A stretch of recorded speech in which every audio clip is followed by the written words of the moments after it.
আসসালামু আলাইকুম। প্রিয় দর্শক, অন্য মঞ্চের আলাপচারিতায় আপনাদের সকলকে আমন্ত্রণ জানাচ্ছি।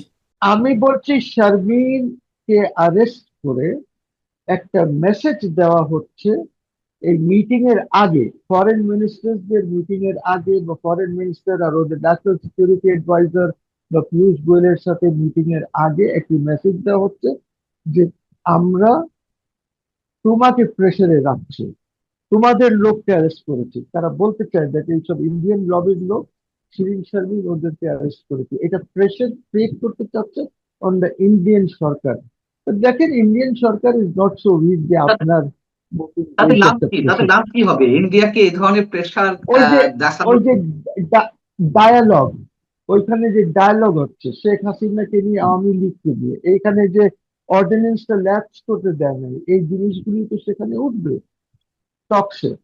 তো যে আপনি তো এই কথা বলেছিলেন বাংলাদেশ যাওয়ার আগে, এখন আপনি তো সেখান থেকে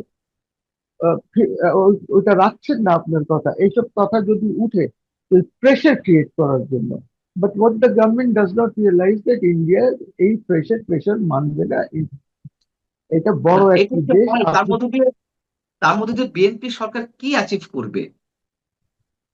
জিরো, জিরো অ্যাচিভমেন্ট, আরো নষ্ট করবে, মাইনাসে চলে যাবে, মাইনাসের দিকে যাবে in building relationship with India. যদি এটা একটা প্রেশার ট্যাকটিক্স হয়ে থাকে, তাহলে this question will be raise যে আপনি কেন করছেন এইগুলি, এই কথাগুলি তো আসবে সেখানে আলোচনা। আমি মনে করি এই সরকারের বিরুদ্ধে যে শারমিনকে এখন এই মুহূর্তে অ্যারেস্ট করার জন্য যে যারাই এই উদ্যোগটা নিয়েছেন, তারা এই সরকারের বিরুদ্ধে কনস্পিরেসি করছে। এমনও হতে পারে যে আওয়ামী লীগ সংগঠিত হওয়ার জন্য হয়তো আন্ডারগ্রাউন্ড চলে যেতে পারে। আন্ডারগ্রাউন্ড গেলে, যেহেতু India is on there back, India is supporting them, হয়তো দেশে কোনো ধরনের ইনসার্জেন্সিও দেখা দিতে পারে। সাবেক স্পিকার শিরীন শারমিন চৌধুরীর প্রসঙ্গটি আনতে চাই। আপনি নিজেও জানেন আদ্যপান্ত সবকিছু। আহ তিনি যদি অন্তর্বর্তী সরকারের সময় আটক হতেন, হয়তো এত বেশি প্রশ্নের সৃষ্টি হতো না। কিন্তু একটা নির্বাচিত সরকার আসার পরে যে সরকারের শপথ নিয়ে নানান ধরনের জটিলতা দেখা দিচ্ছিল, যাই হোক, এই অবস্থায় এসে সাবেক স্পিকার শিরীন শারমিন চৌধুরী আটক হলেন। প্রথমে আপনার মন্তব্য জানতে চাচ্ছি, আপনার নিজস্ব কোনো বিশ্লেষণ আছে কি? নিশ্চয়ই আছে, সেটি জানতে চাচ্ছি। এখন এই মুহূর্তে ওনাকে গ্রেফতার কেন করা হলো আমি জানি না, তবে সে তো এরকম কোনো থ্রেট না টু দিস গভর্নমেন্ট। আমার মনে হয় এই আমরা সবাই দেখেছি যে কালকে ইন্ডিয়ান হাই কমিশনার দেখা করেছেন প্রধানমন্ত্রীর সাথে, এবং আজকে আমাদের পররাষ্ট্রমন্ত্রী তিনি যাচ্ছেন ইন্ডিয়া, এবং পরে যাবেন মরিশাসে। একটি আন্তর্জাতিক কনফারেন্স আছে যেটা ইন্ডিয়া অর্গানাইজ করছে। হয়তো এই অ্যারেস্টটি করা হয়েছে to put some pressure on India, because এই যে টাইমিং গুলি আছে, হাই কমিশনের দেখা করা, arrest of Sharmin, and then আমাদের পররাষ্ট্রমন্ত্রীর সফর ভারতে। এই সফরে প্রধানমন্ত্রীর উপদেষ্টাও যাচ্ছে। তো আমি মনে করি যে এইটা করা হয়েছে to to put pressure, because আমরা এতদিন যাবৎ শুনেছি যে আহ, আমাদের প্রধানমন্ত্রী উনি যখন নির্বাসে ছিলেন, উনি যখন লন্ডনে ছিলেন, বাংলাদেশ আসার আগে উনি কিছু এগ্রিমেন্টস বা সমঝোতা করেছেন হয়তো কোথাও কোথাও। হয়তো এইটা নিয়ে কোনো একটি প্রেশার ক্রিয়েট করার জন্য অন ইন্ডিয়া এই অ্যারেস্টটা হতে পারে। তবে উনি, শুনেছি ওনার ধানমন্ডির বাসভবন থেকেই অ্যারেস্ট হয়েছেন। মনে হচ্ছে উনি সবসময় সেখানে ছিলেন, বিকজ উনি এদিক ওদিক হাইডিং এ হয়তো যান নাই কোনো সময়, আর প্রয়োজনও ছিল না, বিকজ উনি তো আর আওয়ামী লিডার না, উনি তো একটা ইন্ডিপেন্ডেন্ট ব্যক্তিত্ব ছিলেন। হোয়াট এভার দ্য রিজন, আমার মনে হয় টাইমিংটা খুব খারাপ। এই অ্যারেস্টের টাইমিংটা খুব খারাপ একটি ইলেক্টেড গভর্নমেন্টের জন্য। এটা খুব ভালো কিছু বয়ে আনবে না। আমি ভারতের চাপের কথা কেন উল্লেখ করছেন সে বিষয়ে আসবো, তার আগে আমি একটু মনে করিয়ে দিতে চাই সেনাবাহিনীর আন্তঃ সংযোগ পরিদপ্তর থেকে, আইএসপিআর থেকে কিন্তু একটি বিজ্ঞপ্তি দেওয়া হয়েছিল, যেখানে উল্লেখ করা ছিল যে 632 জন তাদের এখানে আশ্রয় নিয়েছিলেন, সাবেক বিচারক থেকে শুরু করে আওয়ামী লীগের সাবেক এমপি মন্ত্রী, এবং তার মধ্যে সাবেক স্পিকার শিরীন শারমিন চৌধুরীও ছিলেন। তাহলে তিনি সেনা হেফাজত থেকে কিভাবে বাড়িতে এলেন সে বিষয়ে কিন্তু আমরা কিছু জানি না। দ্বিতীয় কথা হচ্ছে, আহ, গুঞ্জন ছিল যে তিনি দেশের বাইরে চলে গেছেন, এই জন্য তাকে আটক করা যাচ্ছে না। তৃতীয় হচ্ছে, আপনি বলছেন যে তিনি আওয়ামী লীগের ফরমাল কোনো কমিটিতে ছিলেন না। আহ, থাক বা না থাক, কিন্তু আওয়ামী লীগের এবং আওয়ামী লীগের সময় তিনবারের স্পিকারের দায়িত্ব পালন করেছেন, সেই জায়গা থেকে অন্তর্বর্তী সরকারের এক ধরনের রেস্ট থাকতে পারে। আহ সেখান থেকে বা তাকে কেন ওই সময় আটক করা হলো না, এখন কেন আটক করা হলো? আর বিশেষ করে যদি আমি সাংবিধানিক সংকটের বিষয়টি নিয়ে আসি, যে এই সংকট নিয়ে আলোচনা হচ্ছিল কে শপথ করাবে নতুন সরকারকে বা নতুন প্রধানমন্ত্রীকে, তো সেই সব জায়গায় থেকে যদি প্রশ্ন করি, উনি তো দেশেই ছিলেন স্পষ্ট, এবং যদি তার বাড়িতেই থেকে থাকেন, অন্তর্বর্তী সরকার জানতো না যারা এত বেশি অ্যাগ্রেসিভ ছিল আওয়ামী লীগের নেতা কর্মী বা সেই সময়ের মন্ত্রী এমপি কিংবা স্পিকারের উপরে, তখন তো আটক করা হলো না? এই সব বিষয়ে প্রশ্নগুলোর উত্তরে আপনি কি বলবেন? আমার আহ, মনে হচ্ছে যে ওনাকে আর্মি প্রোটেকশন দিয়ে রেখেছিল, যেমনটি আর্মি রাষ্ট্রপতিকে প্রোটেকশন দিয়ে রেখেছিল। বিকজ আর্মির প্রোটেকশন না থাকলে হয়তো অন্য ধরনের কিছু ঘটে যেত, যেটা চেষ্টাও করা হয়েছে। এবং আমার ব্যক্তিগত মত হচ্ছে যে ওনাকে আগে অ্যারেস্ট করে নাই, বিকজ হয়তো প্রেশার ছিল আর্মির ওনার উপরে হাত না দিতে। আরো যে প্রশ্নগুলো থাকে যে আহ তিনি তাহলে দেশেই ছিলেন, তাহলে এইগুলো কি সব নাটক ছিল? যে কার অধীনে শপথ নেবেন সংসদ সদস্যরা, কিংবা সরকারের অন্যান্য নতুন সরকারের জন্য সাবেক স্পিকারের যেমন অনেক ধরনের দায়িত্ব থাকে, সেইগুলো বিষয়ে নানান ধরনের প্রশ্ন ছিল। এইগুলো এড়াতেই কি এতদিন তাকে এইটা আড়ালে রাখা হয়েছে? এইটা এইটা এইটা বোধহয় আমার যতটুকু ধারণা, দেখেন আমাদের যে সরকারটি ছিল ইউনূস সাহেবের আন্ডারে, that was a sarkar of স্কাউন্ড্রেলস। আপনি দেখেন, এই কারণে আমি স্কাউন্ড্রেল বলি, because everybody in the cabinet was scoundrel, একদম আউট এন্ড আউট। এটা তো পিপলস সরকার ছিল না, এখন তো পিপলস সরকার, এখন কেন ওনারা হাত দিলেন? এইটা হচ্ছে একটি বড় প্রশ্ন। পিপলস সরকার, ইলেক্টেড সরকার, হঠাৎ কেন এটা করলো? বিকজ বিএনপি তো কোনো সময় বলে নাই যে আমরা ওনার থেকে শপথ নেব। এইটা হয়তো এই যে জামাত বলতে পারে, এইটা হয়তো এনসিপি রা বলতে পারে, যার জন্য তৎকালীন সরকার এইসব খেলাধুলা করেছে। আপনারা জানেন যে অ্যাডমিনিস্ট্রেটিভ কন্ট্রোল ওনার থেকে নিয়ে নেওয়া হয়েছিল, এবং এইটা দেওয়া হয়েছিল আসিফ নজরুলকে। তো ওইখানে তারা এইসব কনস্পিরেসি টনস্পিরেসি করেছে, করার জন্য স্পিকার স্বাভাবিকভাবে শপথ দিতে পারেন নাই। বাট এখন আর এইটা নিয়ে বোধহয় আলোচনার কোনো প্রয়োজন নাই, বিকজ শপথ হয়ে গেছে, পার্লামেন্ট কনস্টিটিউট হয়ে গেছে, সরকার তাদের কাজ করছে। আমরা সবাই সরকারকে সাপোর্ট করছি এই মুহূর্তে, বিকজ সরকার থেকে আমাদের অনেক আশা ভরসা আছে যে এই সরকার হয়তো দেশকে এগিয়ে নেবে। কিন্তু এই সরকারও একটা সংকটে পড়েছে, বিভিন্ন ধরনের সংকট আছে। তো আমার কথা হচ্ছে, this is not the time for politics. আপনি এখন সবাইকে নিয়ে কাজ করুন। কে আওয়ামী লীগার, কে মুসলিম লীগার, কে বামপন্থী, কে ডানপন্থী, কে আপনাকে সাপোর্ট করেছে আগে, কে করেনি, আপনাকে ভুলে যেতে হবে। আপনি আমাদের এখানে বেনজির ভুট্টোর আপনি চিন্তা করেন, সে তো তার বাবার এই হ্যাঙ্গিং নিয়ে বা ইয়ে নিয়ে কোনো কিছু করে নাই।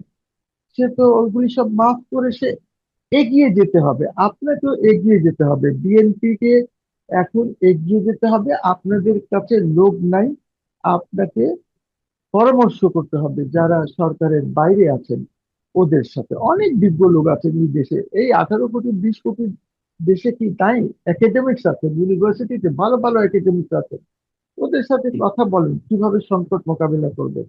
তো আমি আমার আমি মনে আমি হয় ভারতের প্রসঙ্গে যে কথাটা বলছেন, আপনি কি আমাদের দর্শকদের উদ্দেশ্যে আরেকটু ক্লারিফাই করার চেষ্টা করবেন? মানে আহ আ- আ- আমি ডক্টর, জি। আমি বলছি শারমিন কে অ্যারেস্ট করে একটা মেসেজ দেওয়া হচ্ছে এই মিটিং এর আগে, ফরেন মিনিস্টারদের মিটিং এর আগে, বা ফরেন মিনিস্টার আর ওদের ন্যাশনাল সিকিউরিটি অ্যাডভাইজার বা পিয়ুষ গোয়েলের সাথে মিটিং এর আগে একটি মেসেজ দেওয়া হচ্ছে যে আমরা তোমাকে প্রেসারে রাখছি, তোমাদের লোককে অ্যারেস্ট করেছি। তারা বলতে চায় যে এইসব ইন্ডিয়ান লবির লোক শিরিন শারমিন ওদেরকে অ্যারেস্ট করেছে, এটা প্রেসার ক্রিয়েট করতে চাচ্ছে অন দ্য ইন্ডিয়ান সরকার। তো দেখেন, Indian Sarkar is not so weak যে আপনার মতন তাতে এই লাভ একটা কি? তাতে প্রেসার। লাভ কি হবে ইন্ডিয়াকে এই ধরনের প্রেশার ওই যে ওই দেখানোর? যে ডায়ালগ, ওইখানে যে ডায়ালগ হচ্ছে শেখ হাসিনাকে নিয়ে, আওয়ামী লীগকে নিয়ে, এইখানে যে অর্ডিন্যান্সটা ল্যাপস করতে দেয় নাই, এই জিনিসগুলি তো সেখানে উঠবে টকশে। তো যে আপনি তো এই কথা বলেছিলেন বাংলাদেশ যাওয়ার আগে, এখন আপনি তো সেখান থেকে ওইটা রাখছেন না আপনার কথা। এইসব কথা যদি উঠে প্রেশার ক্রিয়েট করার জন্য, but what the government does not realise that India এই প্রেশার মানবে না। এটা বড় এটা একটি হচ্ছে দেশ, point। আপনি তার মধ্যে দিয়ে বিএনপি সরকার কি অ্যাচিভ করবে? জিরো, জিরো অ্যাচিভমেন্ট, আরো নষ্ট করবে, মাইনাসে চলে যাবে, মাইনাসের দিকে যাবে in building relationship with India.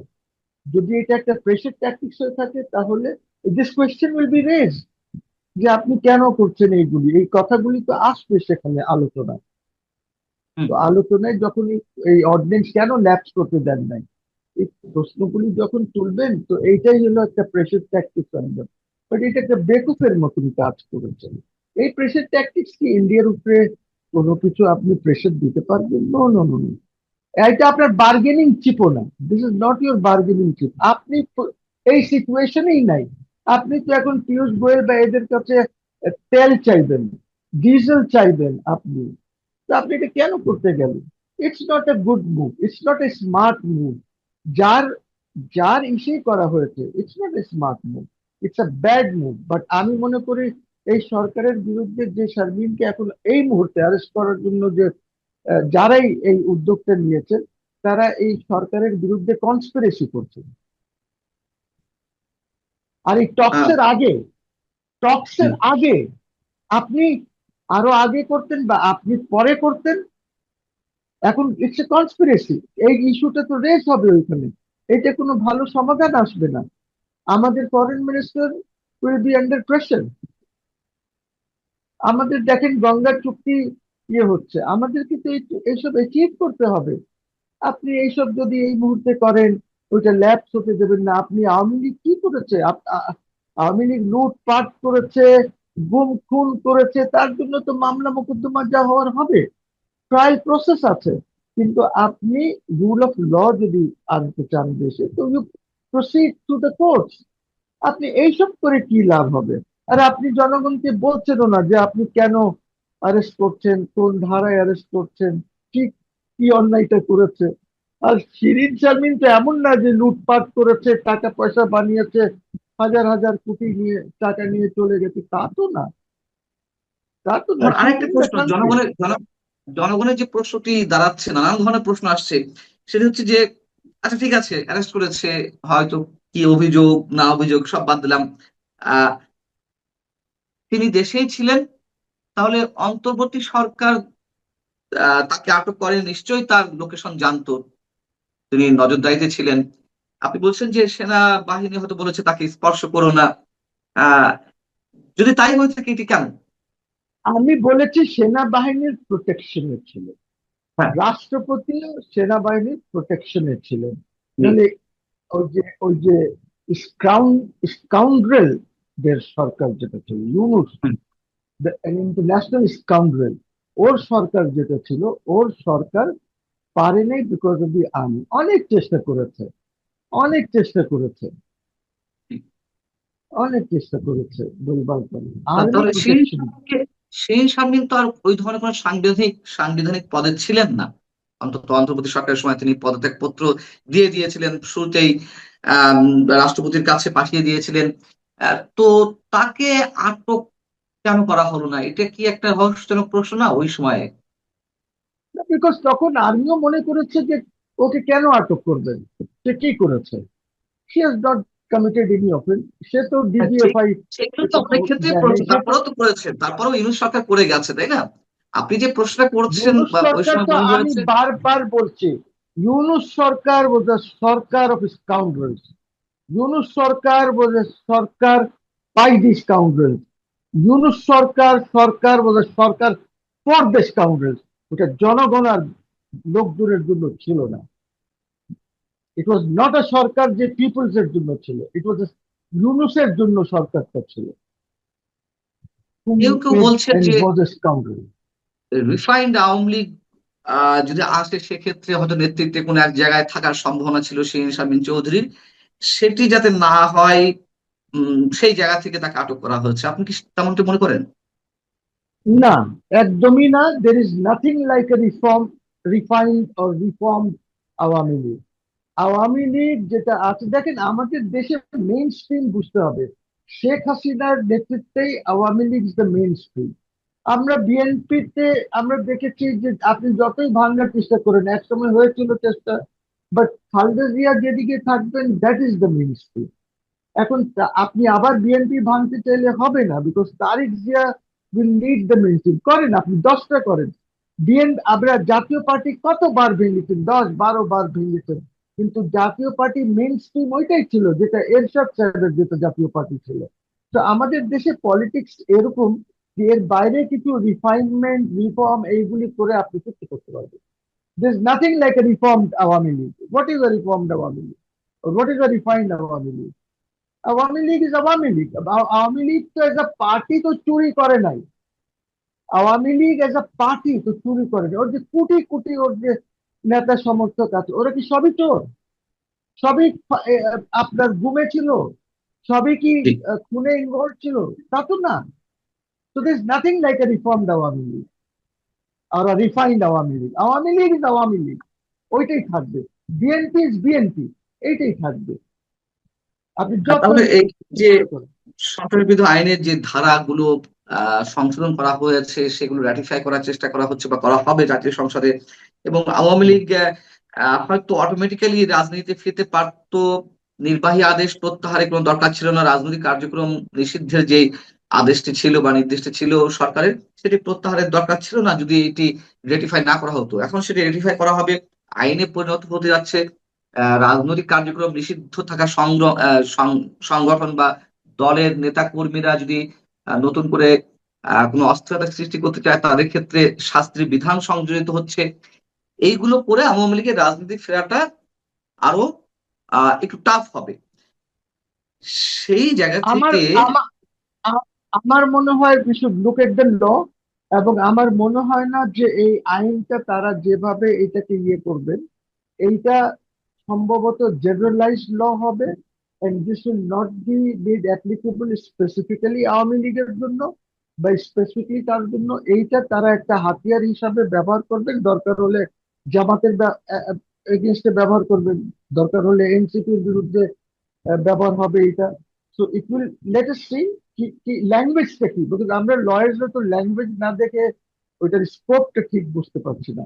But আমার মনে হয় it will not be Awami League specific, it will be more generalised in the sense that প্রজ্ঞাপন দিয়ে হয়তো তারা একটা ইয়ে রাখবে যে প্রজ্ঞাপন দিয়ে তারা যে কোনো লোক বা যে কোনো গোষ্ঠী বা যে কোনো পার্টিকে তারা ওদের কার্যক্রম থেকে বিরত রাখতে পারে।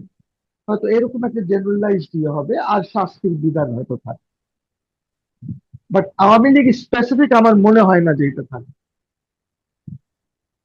আহ, সবশেষে যে প্রশ্নটি, যে তাহলে কি আওয়ামী লীগ রাজনীতিতে ফেরাটা কঠিন হয়ে উঠবে, নাকি তারা পুনর্বাসিত হবে, অথবা আওয়ামী লীগকে স্থাপিত করা সম্ভব তাদের যে সাংগঠনিক কার্যক্রম? দেখেন না, যতক্ষণ পর্যন্ত ওদের সাংগঠনিক কার্যক্রম করার অনুমতি না পায় বা ওই প্রজ্ঞাপন যেটা ছিল এক্সিকিউটিভ অর্ডার, সেটার থেকে ওটা যদি বাতিল না করা হয়, ততক্ষণ পর্যন্ত তো ওরা সংগঠিত হতে পারছে না। তো ওইটার জন্য ডিফিকাল্টিটা হলো সেখানে। দ্য মোমেন্ট দ্যাট গোস, এবং আমার মনে হয় বিএনপির জন্য এটা ভালো হবে দ্যাট প্রজ্ঞাপন দিয়ে প্রজ্ঞাপনটা সরিয়ে ওদেরকে যেন তারা অর্গানাইজড হতে পারে। বিকজ ও that is one democratic force, অনেক বড় দল। বিএনপি আরেক ডেমোক্রেটিক ফোর্স, অনেক বড় দল। এটা যদি না হয় তাহলে এমনও হতে পারে যে আওয়ামী লীগ সংগঠিত হওয়ার জন্য হয়তো আন্ডারগ্রাউন্ড চলে যেতে পারে। আন্ডারগ্রাউন্ড গেলে যেহেতু India is on there back, India is supporting them, হয়তো দেশে কোনো ধরনের ইনসার্জেন্সিও দেখা দিতে পারে। আসসালামু আলাইকুম। বাংলাদেশের রাজনীতির একটা বড় কিছু যে ভারত কেন্দ্রিক ঘটতে যাচ্ছে, এটা বোধহয় নতুন করে আর বলার অপেক্ষা রাখে না। 7 এপ্রিল 2026-এ বাংলাদেশের এই সময়কার সবচেয়ে আলোচিত, বিতর্কিত, সমালোচিত এবং ডাকসাইটে প্রভাবশালী মন্ত্রী, পররাষ্ট্রমন্ত্রী ডক্টর খলিলুর রহমান, যিনি গত 2 বছর ধরেও প্রায় রাজত্বে ছিলেন, এখনো তিনি সরকারের গুরুত্বপূর্ণ মন্ত্রণালয়ের দায়িত্বে আছেন। তিনি বাংলাদেশের অন্যতম বৃহৎ প্রতিবেশী ভারত সফরে যখন যাচ্ছেন, তার আগে বেশ কিছু ঘটনা একটু চোখে পড়ার মতো নয় কি? খলিলুর রহমান ভারতে গিয়ে ভারতের নিরাপত্তা উপদেষ্টা অজিত দোভাল, ভারতের পররাষ্ট্রমন্ত্রী জয়শঙ্কর সহ আরো দায়িত্বশীল কয়েকজন মন্ত্রীর সঙ্গে দেখা করতে পারেন বলেই ইতিমধ্যে পত্রপত্রিকা এবং সোশ্যাল মিডিয়ার খবরে বলা হয়েছে। কিন্তু এই যে পররাষ্ট্রমন্ত্রী যাচ্ছেন, এর আগে বাংলাদেশে নিযুক্ত ভারতের হাই কমিশনার কি বিশেষ কোনো প্লট নিয়ে কাজ করছেন? সেখানে কি আওয়ামী লীগ ইস্যু আছে? সেখানে কি শেখ হাসিনা ইস্যু আছে? সেখানে কি আওয়ামী লীগের নিষেধাজ্ঞা প্রত্যাবর্তনের কোনো প্লট নিয়ে কথাবার্তা হচ্ছে? সেখানে কি শেখ হাসিনা কিভাবে বাকি সময় নিরাপদে থাকবেন, ভারতের হাতে থাকবেন, সেই নিয়ে কোনো আলাপ আলোচনা হচ্ছে? এমনকি ধরে নেওয়া যায় যে ভারত পুরোপুরি এই সিগন্যাল বিএনপিকে আগেই দিয়ে দিয়েছে যে আপনারা ক্ষমতায় আসেন, যাই আসেন, আমরা নিরঙ্কুশ সমর্থন দিব, বাট শেখ হাসিনাকে নিয়ে কোনো ধরনের কোনো কিছু করা যাবে না। কারণ হচ্ছে ভারতের যে জনগণ, ভারতের পপুলেশনের প্রায় 80% শেখ হাসিনা এবং আওয়ামী লীগের দিকে সিম্পেথিয়াইজড। সেই সময় ভারতের হাই কমিশনার, বাংলাদেশে নিযুক্ত ভারতীয় হাই কমিশনার প্রণয় ভার্মা, গত কয়েকদিন ধরে আপনারা যদি তাকান, তিনি একটা সময় ডক্টর ইউনূস ক্ষমতায় আসার পরে পাকিস্তানের হাই কমিশনার, ওই যে যিনি মেঘনা আলমের কাহিনীতে প্রত্যাহার হলেন, সেই হাই কমিশনার এত বেশি ব্যতিব্যস্ত ছিলেন, ঢাকায় বিভিন্ন মন্ত্রীদের সঙ্গে বিভিন্ন জায়গায় তিনি বৈঠক করতেন, উপদেষ্টাদের সঙ্গে বৈঠক করতেন, প্রচন্ড ব্যস্ত। কক্সবাজারে ছুটে বেড়াতেন, বরিশালে ছুটে বেড়াতেন, ঢাকার বাইরে ছুটে বেড়াতেন।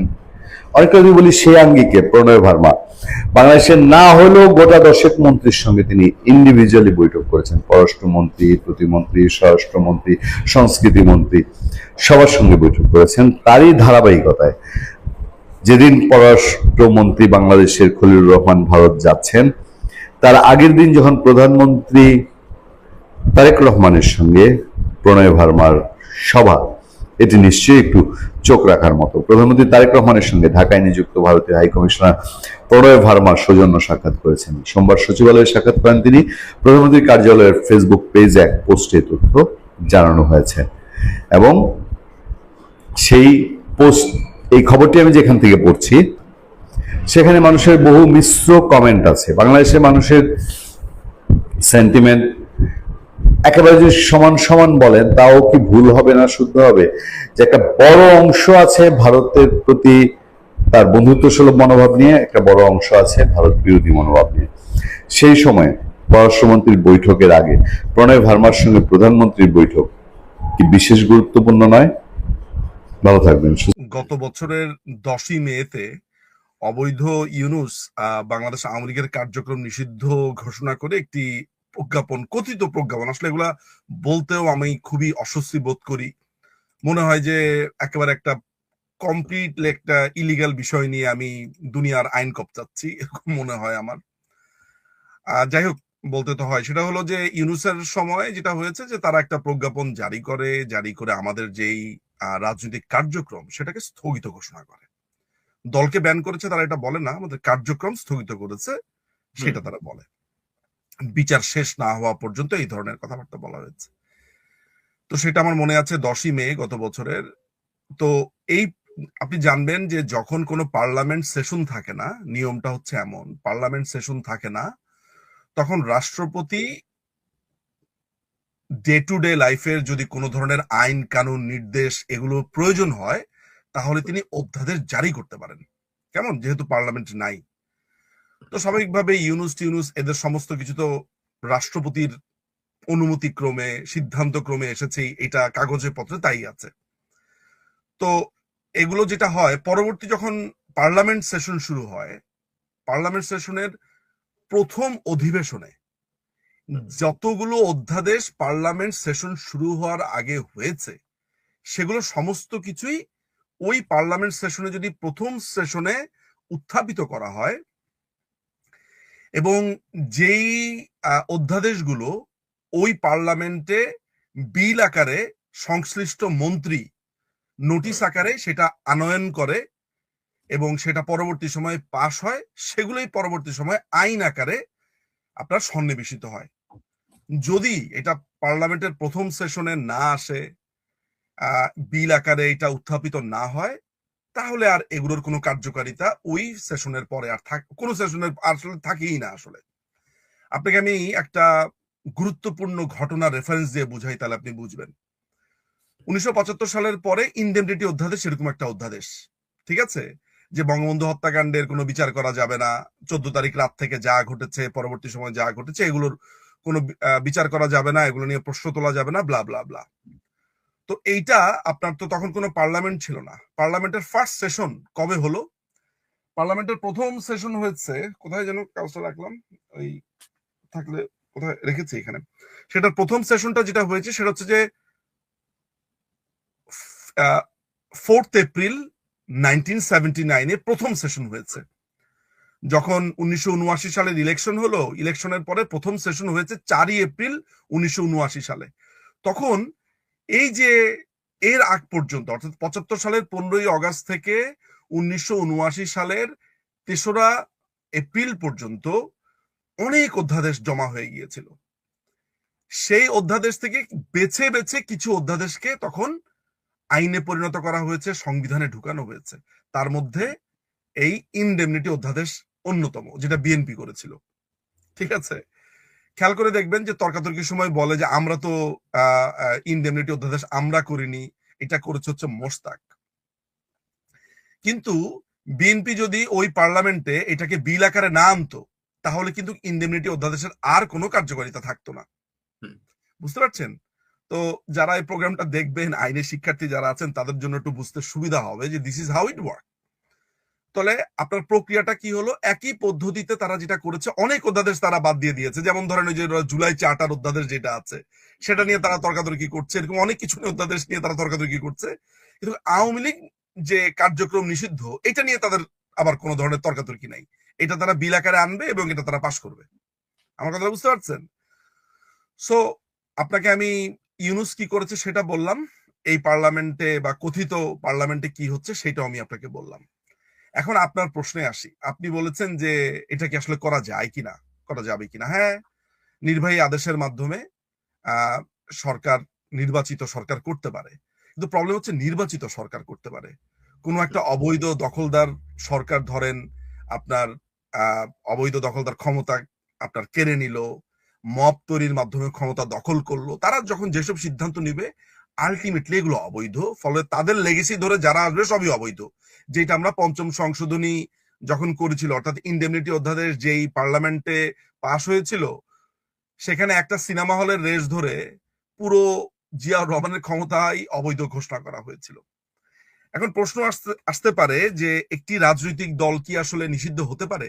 সরকার নির্বাহী আদেশের মাধ্যমে করতে পারে। আমি একদম এরা কি করেছে সেটা আমি আপনাকে বলছি না, একটা নর্মাল সুস্থ স্বাভাবিক একটা সরকারের ক্ষেত্রে বলছি আমি আপনাকে। কিন্তু সেটার জন্য আপনাকে রিজন দিতে হবে যে এই রিজনে আমি করছি, এই কারণে করছি। আপনি কখনো পৃথিবীর কোথাও শুনেছেন যে কারো বিরুদ্ধে অভিযোগ আসলে বলা হতে পারে যে অভিযোগ যেহেতু এসেছে তাই তারা নিষিদ্ধ, বিচার শেষ হওয়ার আগ পর্যন্ত তারা নিষিদ্ধ থাকবে, কার্যক্রম নিষিদ্ধ থাকবে, এটাই তো বলেছে। পৃথিবীর মানে সভ্য সভ্য যেই আইন কানুন আছে তাদের মধ্যে একটি হচ্ছে ICCPR, international covenant of civil and political rights, এরকম পুরো ইলাবরেশনটা এরকম দাঁড়ায়, একটু দেখে নেবেন। এটাকে আমি সংক্ষেপে আইসিসিপিআরটা আমার ভালো মনে আছে। ওইখানে একটা বেসিক রাইটস হচ্ছে ইনোসেন্ট আনটিল প্রুভেন গিলটি।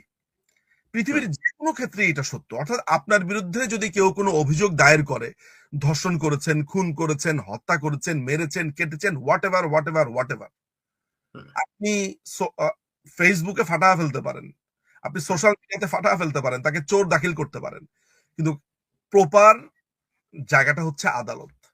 ওই আদালতে রায় হওয়ার আগ পর্যন্ত যার বিরুদ্ধে অভিযোগ আনা হয়েছে, মানে সেখানে দোষী সাব্যস্ত হওয়ার আগ পর্যন্ত যার বিরুদ্ধে অভিযোগ আনা হয়েছে সে হচ্ছে ইনোসেন্ট, তার রাইটস সবচাইতে বেশি। তাহলে আমি নিঝুম ভাই, এই যে আপনার প্রিজাম্পশন কিছু অফ ইনোসেন্স, মানে আপনি হুম, ইনোসেন্ট এটা ধরে রাখার যে প্রিজাম্পশন, এটাই আপনি ব্রেক করেছেন। বলেন কি একটা বলতে নিয়েছেন আপনি? হ্যাঁ, আমি এই এই একটা অংশ আপনার কাছে উত্তরটা পেলাম যে আসলে আইনগত ভাবে নিষিদ্ধ করবার প্রক্রিয়ার জায়গাটা। এরপরে আমি দ্বিতীয় আরেকটা প্রশ্ন নিয়ে আপনার কাছে ফিরছি, তার মধ্যে আমি একটু সাদ্দাম ঠিক আছে। হোসেনের সঙ্গে একটা প্রশ্ন রাখতে চাই।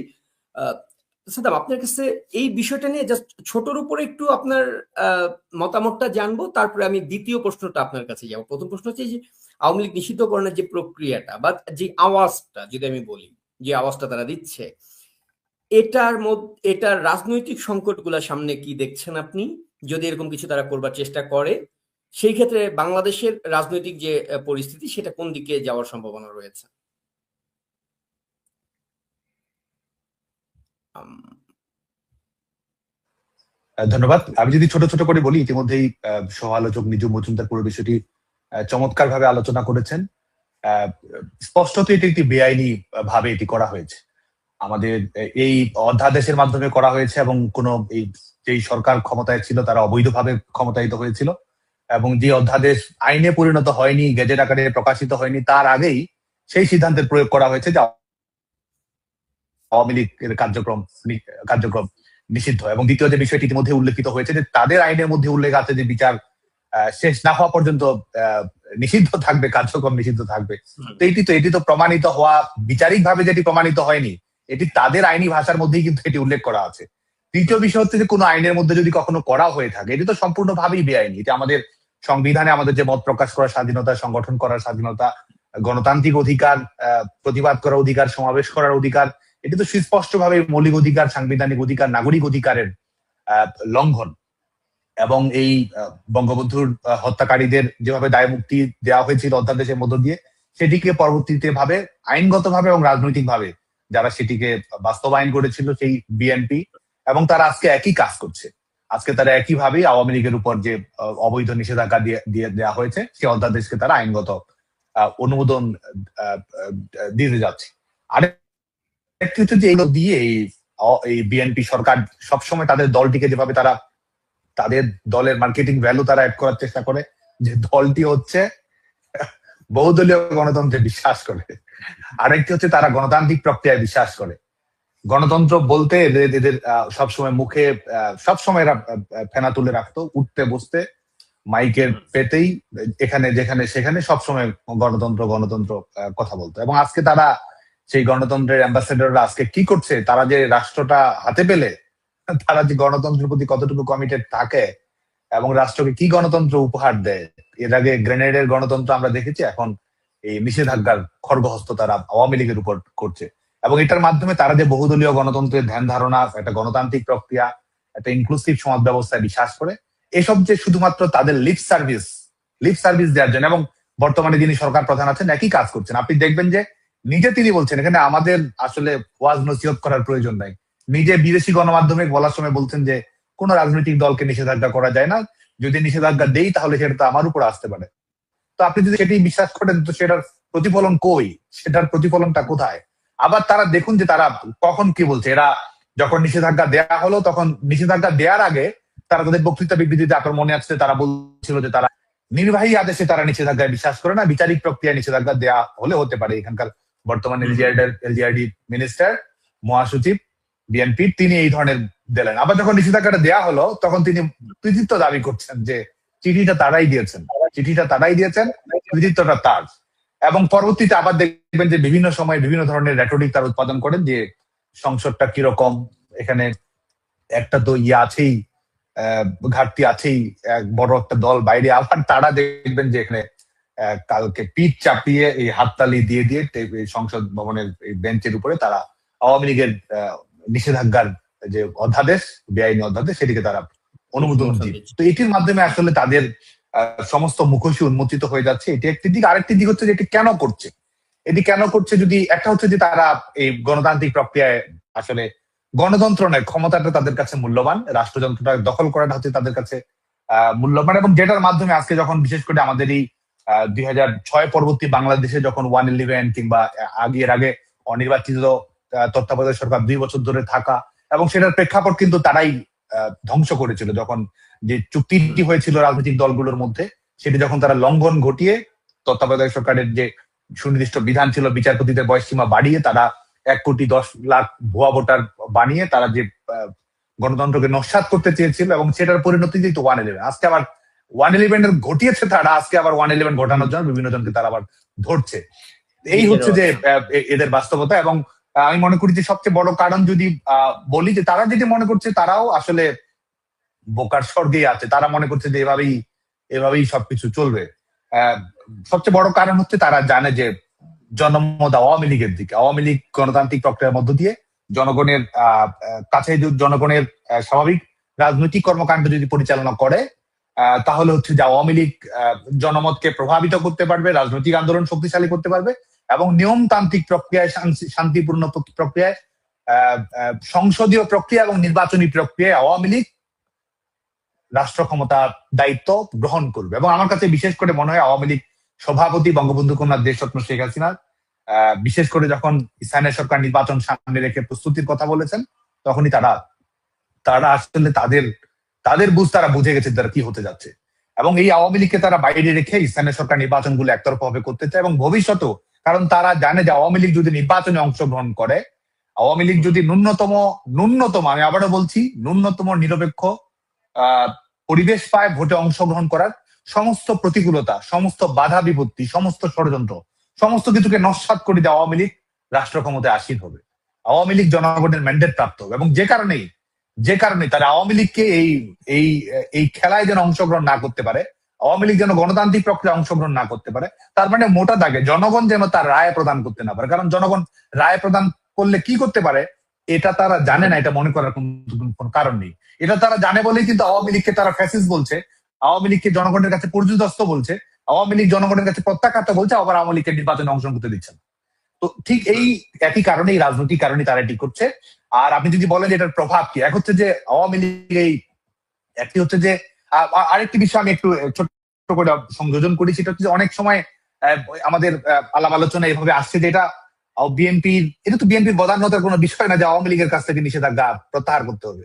এটা আওয়ামী লীগের অধিকার, আওয়ামী লীগের উপর অবিচার করা হচ্ছে, আওয়ামী লীগের উপর জুলুম করা হচ্ছে, এবং এতদিন যে করা হয়েছে এই 5 আগস্ট পরবর্তী সময় থেকে আওয়ামী লীগ তো এক ধরনের নিষেধাজ্ঞার মধ্য দিয়ে আছে, এবং পরবর্তীতে 2025 সালের মে মাসের পর থেকে তো এই সন্ত্রাস বিরোধী আইনের একটা অবৈধভাবে সংশোধন করে আওয়ামী লীগের উপর অবৈধভাবে প্রয়োগ করা হয়েছে। তো এই যে তারা এই নিষেধাজ্ঞাটা দিয়ে তারা এই এক ধরনের আপনি দেখবেন যে বিভিন্ন আলাপ আলোচনা এটি আসছে, যেন প্রত্যাশা করা হচ্ছে, যেন আহ্বান জানানো হচ্ছে। এটা আহ্বান জানানোর কিছু নেই, আওয়ামী লীগের এটি অধিকার, এটি বাংলাদেশের রাষ্ট্রীয় আইনের, সংবিধানের আইন লঙ্ঘন। বরং নিষেধাজ্ঞা প্রত্যাহার করা হোক বা না হোক, জনগণ তার কাজ সময় মতো করে নেবে। বরং এতদিন আওয়ামী লীগকে যে কার্যক্রম চালাতে দেওয়া হয়নি, আওয়ামী লীগের উপর নিষেধাজ্ঞা দেওয়া হয়েছে, জুলুম করা হয়েছে, আইনের সমান আশ্রয় লাভের অধিকার থেকে বঞ্চিত করা হয়েছে, এর জবাব সবাইকে দিতে হবে। যারা এটির সঙ্গে সম্পৃক্ত, এটি মনে করার কোনো কারণ নেই যে এর দায় এই দখলদার ইউনূস সরকারকে নিতে হবে, বিএনপি জামায়াতকে নিতে হবে, এবং বর্তমান বিএনপি সরকার তারা যেহেতু এটা আইনগত রাজনৈতিক ভাবে দিচ্ছে তাকে করতে হবে। আর এটি রাজনৈতিক ফলাফলের কথা যদি বলি, এটা রাজনৈতিক মূল্যও আছে। আজকে আপনি যখন নিষেধাজ্ঞা আরোপ করবেন, আপনি জবরদস্তি করে ক্ষমতা দখল করে রাখবেন, কতদিন রাখবেন? ক্ষমতার হাত বদল হবে, এবং একই সিদ্ধান্ত যদি আপনার উপরে যায়, তো আজকে যারা বিএনপি করছে, আজকে যারা ছাত্রদল করছে, ভবিষ্যতে তাদের কি হবে? প্রশ্নটি তো আসছে। তো তার মানে কি আমরা যে সাইকেলের মধ্যে আছি এটি চক্রাকারে আবর্তিত হতেই থাকবে? এটি ভবিষ্যতের রাজনীতির জন্য কিন্তু বাস্তবতা হচ্ছে যে অনিবার্য পরিণতি আমরা চাই বা না চাই অনেকের জন্যই তো অপেক্ষা করবে। তো সেই কারণে কিন্তু এটা ভবিষ্যতের জন্য কোনো ইতিবাচক বার্তা বহন করছে না, এবং এটা রাজনৈতিক এবং আইনগত যে মূল্য সেটা সবাইকে চুকাতে হবে। তো সে কারণেই আমি এবং আরেকটা হচ্ছে যে নিষেধাজ্ঞা যদি তারা আমি শেষ করছি এক লাইনে, সেটা নিষেধাজ্ঞা তো তারা দিয়েই দিচ্ছে। আমি মনে করি যে আওয়ামী লীগের প্রতি মানুষের সমর্থন যেভাবে বাড়ছে, বিশেষ করে জনগণের সমর্থন এবং এখানকার কর্মীদের সাহসিকতার সঙ্গে লড়াই, এটির মাধ্যমে এই কাগজে নিষেধাজ্ঞার কোনো বাস্তবতা থাকবে না। সময়, আন্দোলন, লড়াই, সংগ্রাম, স্মৃতি এবং ভবিষ্যৎ নিয়ে প্রত্যাশা, এটির আঙ্গিকে সময়ের সঙ্গে সঙ্গে এই কাগজে নিষেধাজ্ঞা আসলে গুরুত্ব হারাবে এবং স্বয়ংক্রিয়ভাবে মানুষের সমর্থন নিয়েই আওয়ামী লীগ ঘুরে দাঁড়াবে। একেবারে। এবং এই বিষয়টা হচ্ছে যে মানে তারেক জিয়া কিংবা ইউনূস গ্যাং তারা যে আসলে অনুভব করতো না সেটা না, মানুষের তাদের উপর যে পরিমাণ ঘেন্না, যে পরিমাণ অস্বস্তি বেড়েছে, সাধারণ মানুষের জনজীবনে যেই পরিমাণ দুর্ভোগ পোহাতে হচ্ছে।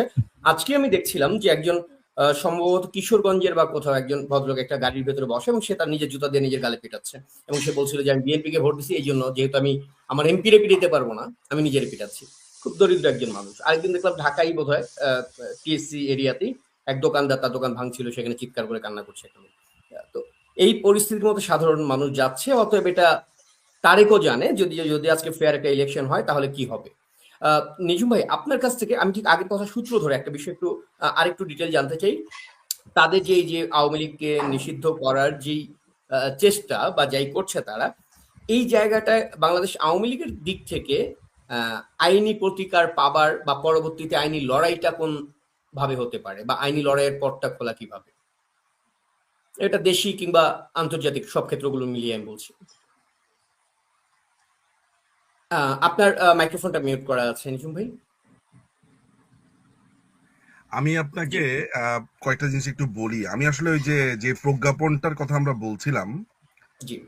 সেই প্রজ্ঞাপনটা আসলে আমার সামনে এই মুহূর্তে আছে। আমি মাত্র প্রিন্ট করেছি। এখানে আসলে আওয়ামী লীগকে এখানে করা হয়েছে। সো এখানে এই প্রজ্ঞাপনটা আসলে 12ই মে 2025-এর জারিকৃত প্রজ্ঞাপন। সেখানে আপনার কয়েকটা ওয়ার্ডিং আপনাকে একটু জানতে হবে, তাহলে আপনি জিনিসটা আরো বুঝবেন, সাধারণ মানুষরা বুঝবে। আপনার মূল প্রশ্নটা হচ্ছে যে আপনার প্রথমবারের প্রশ্নটা ছিল হচ্ছে যে এইভাবে নিষিদ্ধ করা যায় কিনা। এখনকার প্রশ্নটা যেটা হয়েছে সেটা হচ্ছে যে আমরা আইনিভাবে কি করতে পারি। আপনি এমন সব প্রশ্ন করেন, হ্যাঁ, এমন সব সময়ে যেগুলোর উত্তর যে মাঝে মধ্যে চিন্তা করি আসলে কেন আমি একটু কনফিউজ হয়ে যাই। প্রশ্ন তো আপনার সোজাই, কিন্তু একটা রাষ্ট্রে আপনার আমি এই শব্দটাকে বলি ডেজাভু। অতীতে একই ঘটনা দেখে এসেছি। ডেজাভু মানে কি? এটা ফ্রেঞ্চ ওয়ার্ড, আমরা জানি কোথায় যেন দেখেছি। আমি অতীতে ঠিক একই ঘটনা দেখেছি। বঙ্গবন্ধুকে হত্যা করা হলো, বঙ্গবন্ধুকে হত্যা করার পরে মোশতাক আসলো, মোশতাকের পরে সায়েম আসলো, সায়েমের পরে জিয়া আসলো, এরপরে মানে পুরো হোল স্টোরি আর কি। একই ঘটনা দেখতে পাচ্ছি যে এইখানে একই ঘটনা। এরা ক্ষমতা নিল, ক্ষমতা নেওয়ার পরে এরা বলছে মানে এখানে মোশতাকের ভূমিকায় মোহাম্মদ ইউনূস এবং জিয়ার ভূমিকায় তারেক জিয়া। একদম মানে ব্যাপারটা এইভাবে ধারাবাহিক ভাবে পুরোপুরি ব্যাপারটা তাই। মাঝখানে আপনার সায়েম মিসিং, হ্যাঁ, অর্থাৎ এখানে সায়েম মিস হয়ে গেছে। সায়েম হয়তো এনসিপি আরেকটু ভালো অবস্থায় যেতে পারলে এনসিপি হয়তো সায়েম হতো, ওই সুযোগ পাইনি আর কি। আপনার যেটা হয়েছে দেখেন, এখানে একটা টার্ম দেখেন, এরকম যেহেতু উল্লেখিত অপরাধ সময়ের অভিযোগে বাংলাদেশ আওয়ামী লীগ এবং এ সকল অঙ্গ সংগঠন, সহযোগী সংগঠন, ভাতৃপ্রতিম সংগঠনের নেতাকর্মীদের বিরুদ্ধে আন্তর্জাতিক অপরাধ ট্রাইব্যুনাল ও দেশের ফৌজদারি আদালতে বহু সংখ্যক মামলা বিচারাধীন রয়েছে। যেহেতু এ সকল মামলার বিচারের প্রতিবন্ধকতা তৈরি, জনমনে আতঙ্ক সৃষ্টি, বাংলাদেশের সংহতি, জননিরাপত্তা, সার্বভৌমত্ব বিপন্ন করার লক্ষ্যে গত 5ই অগস্ট 2025 খ্রিস্টাব্দ পরবর্তী সময় বাংলাদেশ আওয়ামী লীগ এবং এর সকল অঙ্গ সংগঠন, সহযোগী সংগঠন, ভাতৃপ্রতিম সংগঠন কর্তৃক গণঅভ্যুত্থানে অংশগ্রহণকারী ছাত্র জনতার উপর হামলা, উস্কানিমূলক মিছিল আয়োজন, রাষ্ট্রবিরোধী লিফলেট বিতরণ, ভিন দেশে পলাতক তাদের নেত্রী সহ অন্য নেতাকর্মী কর্তৃক সোশ্যাল মিডিয়ার মাধ্যমে অপরাধমূলক বক্তব্য প্রধান ব্যক্তি ও প্রজাতন্ত্রের, দেখেন এই যে পলাতক তাদের নেত্রী সহ, কোন নেত্রী, কার নেত্রী, মানে কার কথা বলছে এখানে? একদম পার্টিকুলারলি কোন নেত্রীর কথা বলছে কোনো কিছু সুনির্দিষ্ট করা নাই। যেহেতু এ সকল কর্মকাণ্ডে রাষ্ট্রের সার্বভৌমত্ব নিরাপত্তা হুমকির মুখে পড়েছে, দলটি এবং এর সকল অঙ্গ সংগঠন, সহযোগী সংগঠন, ভাতৃপ্রতিম সংগঠনের নেতাকর্মীদের বিরুদ্ধে দায়েরকৃত মামলার বাদী ও সাক্ষীদের মনে ভীতি সঞ্চার করা হয়েছে ও এভাবে বিচার বিঘ্নিত করার চেষ্টা করা হয়েছে। ফলে যেহেতু সরকার যুক্তিসঙ্গতভাবে মনে করে সন্ত্রাস বিরোধী অধ্যাদেশ 2025 এবং সন্ত্রাস বিরোধী আইন 2009-এর 18(1) প্রদত্ত ক্ষমতা বলে আন্তর্জাতিক অপরাধ ট্রাইব্যুনালে বাংলাদেশ আওয়ামী লীগ এবং এর সকল অঙ্গ সংগঠন, সহযোগী সংগঠন ও ভাতৃপ্রতিম সংগঠনের নেতাকর্মীদের বিরুদ্ধে বিচার কার্য সম্পন্ন না হওয়া পর্যন্ত। কিন্তু খেয়াল করে দেখেন যে এই যে এরা ভাতৃপ্রতিম সংগঠন বলছে, সহযোগী সংগঠন বলছে, তারপরে এগুলো যে বলছে নেতাকর্মীদের বিরুদ্ধে বিচার কার্য সম্পন্ন না হওয়া পর্যন্ত, অর্থাৎ তারা প্রিজাম্পশন অফ ইনোসেন্সের কথা যেটা আমি বলছিলাম, যে আপনাকে ধরে নিতে হবে যে কোনো মানুষ হচ্ছে তার নিরপরাধ, তার কোনো অপরাধ নাই। আপনি সোজা বাংলাতে এমন একটা প্রেসিডেন্ট, যেটাকে আমরা বাংলাতে বলি নজির, সেট করলেন যে আপনি আমাকে অ্যাকিউজ করার সাথে সাথে ধরে নিলেন অপরাধী আমি। আমার কথা বুঝতে পারছেন? এটা গেল 1 নাম্বার। 2 নাম্বার হচ্ছে যে আমাদের সংবিধানের 38 নম্বর অনুচ্ছেদ আপনি পড়বেন, 37 নম্বর অনুচ্ছেদ পড়বেন। এই দুটো অনুচ্ছেদ যদি একসাথে পড়েন তাহলে সভা সমাবেশ করার অধিকার, রাজনৈতিক সংগঠন খোলার অধিকার, এগুলো সবকিছুই এই সংবিধান আমাদেরকে দিয়ে দিয়েছে। কেন আমি আপনাকে এই উত্তরগুলো দিতে আমি একটু ক্লান্ত বোধ করি জানেন? কারণ আমি একটা এনিম্যাল ফার্মের মধ্যে দাঁড়া আমি মানুষের গল্প বলতেছি, বুঝতে পারছেন? আমি আপনাকে সংবিধানের গল্প শোনাচ্ছি, আইনের গল্প শোনাচ্ছি। কোথায় আইনের গল্প শোনাচ্ছি? যেখানে সংসদের মধ্যে বলে ভুয়া ভুয়া। আপনি আপনার এই জীবনে কোনোদিন শুনেছেন? যেখানে গতকালকে পুলিশ দিয়ে মারামারি ঝামেলা হয়েছিল, এটাকে একটা রাজচক্র বানিয়ে ফেলেছে। মানে পার্লামেন্টে কালকে মারামারি পুলিশ দিয়ে ঠেকাতে হয়েছে এনসিপি নেতা এবং হচ্ছে জুলাই যোদ্ধা। আচ্ছা, এটা আমি জানি না, মানে সোজা কথা হচ্ছে যে আপনি এমন একটা অবস্থা নিয়ে কথা বলতে হচ্ছে আপনার কাছে। এখন আলাপটা হচ্ছে আপনি আইনি ভাবে কি করতে পারেন, এটাকে আপনি চ্যালেঞ্জ করতে পারেন। আপনি এই পুরো ঘটনাটাকে আপনি রিট পিটিশন দায়ের করতে পারেন, এইটা নিয়ে আপনি লড়তে পারেন। কিন্তু মুশকিলের ব্যাপারটা হচ্ছে যে ধরা যাক যে আমি রিট পিটিশন দাখিল করলাম, বা আমাদের দলের হয়ে কেউ দাখিল করলো, বা একজন সাধারণ মানুষই দাখিল করলো, সেই রিট পিটিশন দাখিল তাকে করতে দেওয়া হবে? আচ্ছা, ধরে নিলাম করতে দেওয়া হলো। এই মামলাটাকে তারা রাজনৈতিক ভাবে এটার কোনো হিয়ারিং টিয়ারিং কিছুই হবে না, আটকে রাখবে। অর্থাৎ রাষ্ট্রযন্ত্র, আইন যখন হচ্ছে যে এদের হাতের পুতুল, এরা ইচ্ছা মতো যা করবে, তা যা চাইবে তা হবে, সেখানে আপনি আইন নিয়ে কথা বলতে কোনো লাভ নাই। পৃথিবীর যে কোনো আদালতে এই পুরো ঘটনাটা একটা বিস্ময়কর ঘটনা, যেখানে আপনাকে অ্যাজিউম করে নেওয়া হচ্ছে আপনি অপরাধী। অথচ আইনের সবচেয়ে বড় মানে প্রিন্সিপাল হচ্ছে যে আপনি অ্যাজিউম করে নেবেন আপনি অপরাধী না, এটাই নিয়ম। এবং এই জন্য আরেকটা বড় একটা কনসেপ্ট আছে যে 100 জন অপরাধী ছাড়া পেয়ে যাক, একজন নিরপরাধ যাতে শাস্তি না পায়। কত কথা আছে এগুলো নিয়ে। এই যে বড় বড় আইনি আলাপ করছি এখানে, আইনি সালাউদ্দিন সাহেব বিরাট বড় আইনি প্রবক্তা হয়েছেন, তিনি অনেক বড় বড় আলাপ করেন। তারপরে ব্যারিস্টার কায়সার কামাল ধরেন বিএনপির, তারপরে হচ্ছে যে অ্যাটর্নি জেনারেল, কি নাম যেন ভদ্রলোকের, সরি এখন অ্যাটর্নি জেনারেল তো না, আইনমন্ত্রী হয়েছে এখন, আসাদুজ্জামান। তারা এখন কত বড় বড় বড় বড় আইনের ব্যাখ্যা দিচ্ছে, এই করছে সেই করছে। দেখবেন যদি হায়াত থাকে, যদি জীবিত থাকি, তাহলে এই মানুষগুলোই একদিন অপরাধের কাঠগড়াতে গিয়ে বলবে যে আমাকে বাধ্য করা হয়েছে, আমরা অন্যায় করেছি, আমরা অতীতে দেখেছি। কিন্তু ultimately end of the day ক্ষতিটা হয়ে যাচ্ছে সাধারণ মানুষের, সাধারণ এই বাঙালির ক্ষতি হয়ে যাচ্ছে। সুতরাং আপনার প্রশ্ন, দুটো প্রশ্নই খুবই সংক্ষিপ্ত উত্তর দিয়ে দিয়েছি। তারপরে এক লাইনে বলি যে যেই তারা নিষিদ্ধ করেছে এটা বেআইনি, অসাংবিধানিক, এটা কমপ্লিটলি গায়ের জোরে একটা উড়ে আসা, জুড়ে বসা একটা দখলদার বাহিনী এই কাজটা করেছে, যেটা অবৈধ, 1 নাম্বার। 2 নাম্বার হচ্ছে আইনি প্রতিকার আছে, বাট সেই আইনি প্রতিকার আমরা পাবো না, সেই আইনি প্রতিকার আমাদেরকে পেতে দেওয়া হবে না। এই হচ্ছে আপনার উত্তর। বিষয়টা হচ্ছে নিজুম ভাই, তারপরেও বিষয়গুলোকে নিয়ে আলাপ করি সাধারণ মানুষের আর একটু বোধগম্য হবার জন্য, যেরকম আইনি প্রতিকার কেন আমরা পাবো না, বা সেই জায়গায় প্রতিবন্ধকতাগুলো কি, সেই জায়গাটা আপনি ক্লিয়ার করেছেন। এবং আমরা বিশ্বাস করি যে বাংলাদেশ আওয়ামী লীগ নিশ্চয়ই অবৈধ একটা কোর্ট, অবৈধ একটা সরকারের কাছে নিশ্চয়ই আইনি সহায়তা ভিক্ষা চাইতে যাবে না, কারণ বাংলাদেশ আওয়ামী লীগ জন্মটাই হয়েছে সংগ্রামের মাধ্যমে, লড়াইয়ের মাধ্যমে।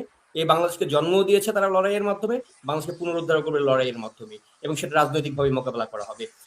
সাদ্দাম ভাই, আপনার কাছ থেকে আমি একটু এবার আপনার বিষয়ে যাই, একদম আপনার যে সাংগঠনিক প্রক্রিয়া